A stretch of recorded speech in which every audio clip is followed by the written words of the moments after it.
কাৰোবাক বহুত বেছি ভাল পোৱাটো ভুল নহয়, কিন্তু কাৰোবাক ভাল পাই সকলো বিলাই দিয়াটোহে ডাঙৰ ভুল। যেতিয়া কাৰোবাৰ ভাল পোৱা বেছি হৈ যায়, তেতিয়া সেই ভাল পোৱাই সুখতকৈ বেছি কষ্টহে দিয়ে। যদি অনুভৱ কৰে যে কোনোবাই আপোনাৰ পৰা আঁতৰি ফুৰিছে, তেনেহলে তেওঁক আৰু আমনি নকৰাই ভাল। দেখিবলৈ সুন্দৰ মানুহ বহুত পোৱা যায়, কিন্তু যিসকলৰ মন সুন্দৰ তেওঁলোকক আচলতে ভাগ্যৰ পৰাহে পোৱা যায়। সুন্দৰ এজন মানুহ নিবিচাৰি সুন্দৰ এটা মন বিচাৰিবলৈ চেষ্টা কৰিব, তেতিয়াহে ভাল পথ সফলতা আহিব। বিশ্বাস তেওঁকেই কৰক যিয়ে আপোনাক কষ্ট দি নিজকে অপৰাধী বুলি ভাবে, কিন্তু প্ৰায়ে আঘাত সেইখিনিতে হয় য'ত আপোনজনক সযতনে ৰখা হয়। য'ত সকলোবিলাক সহ্য কৰিব পাৰিলেও আপোনজনৰ পৰা পোৱা অৱহেলাবোৰ সহ্য কৰিব নোৱাৰি। দুখ কষ্টবোৰ পাহৰি গলেও আপোনজনৰ পৰা পোৱা বিশ্বাসঘাতকতা পাহৰিব নোৱাৰি, নহয়নে? কপালতেই যদি অৱহেলা লিখা থাকে, তেনেহলে হাজাৰ চেষ্টা কৰি ভাল পোৱা আৰু আনুগত্য পাব নোৱাৰি।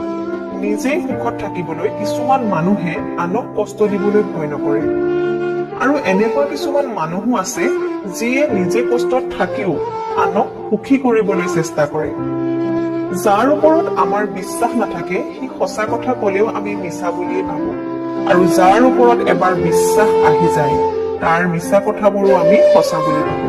সেইকাৰণে মানুহ চিনোতে আমাৰ ভুল হয়। মানুহ চিনিবলৈ মন নহয়, মাথো সঠিক পৰিস্থিতিৰ প্ৰয়োজন। টেনচন আৰু মানসিক চাপত সেইসকলেই থাকে যিয়ে নিজতকৈ আনৰ কথা বেছি ভাবে। খং কমাবলৈ শিকক, কাৰণ এই খঙৰ কাৰণে বহুতো সম্পৰ্ক শেষ হৈ যায়। সহজ সৰল মানুহবোৰৰ ডাঙৰ ভুল হ'ল তেওঁলোকে গোটেই জগতখনক নিজৰ নিচিনা সহজ সৰল বুলি ভাবে। সেইকাৰণে তেওঁলোকে বাৰে বাৰে ঠগ খায়। মন বেয়া থাকিব পাৰে, সময়টো বেয়া চলিব পাৰে, লোকে নানা কথা কবও পাৰে, মাথো আপুনি ধৈৰ্য ধৰক, অপেক্ষা কৰক, পৰিশ্ৰম কৰি যাওক, চাব আপুনি এদিন সফল হবই। জীৱনটো সঁচাই আচৰিত, যিয়ে পায় সকলো পায়, আৰু যিয়ে নাপায় একোৱে নাপায়। কোনোবাই গুৰুত্ব নিদিলে এই দুটা কাম কৰক। প্ৰথম, মুখৰ কথাৰ লগত কামৰ মিল ৰাখক।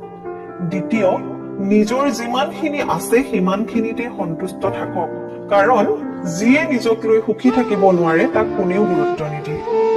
ভাগি পৰাটো জীৱন নহয়, ভাগি পৰাৰ পিছত নিজকে তৈয়াৰ কৰাটোহে আচল জীৱন।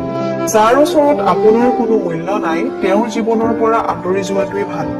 মিছা ভাল পোৱা বিষতকৈও বেছি বিষাক্ত।